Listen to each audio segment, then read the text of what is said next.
لو زهقتي من طرق الفراخ التقليدية من تحمير وشوي وسلق ومحتارة تعملي الفرخة بتاعتك ازاي، هقولك على طريقة الفراخ بالخضار وارشحهالك بجدارة. لو ما بتحبيش الخضار هقولك ان ده مش طعمه كده خضار عادي، دي حاجة كده ملهاش زي، ومهما احكي مش هتعرفي غير لما تجربي.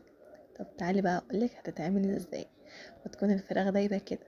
معايا نص كيلو فاصوليا خضرا، هغسلها كويس تحت مية جارية في مصفى.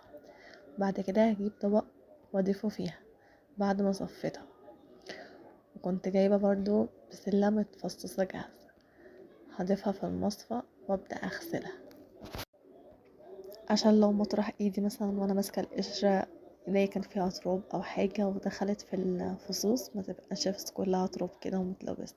فاغسلها تحت مية وبعد كده هصفيها وبعد كده هجيب الطبق واضيفه فيها، هشيلهم واجيب بقية الخضار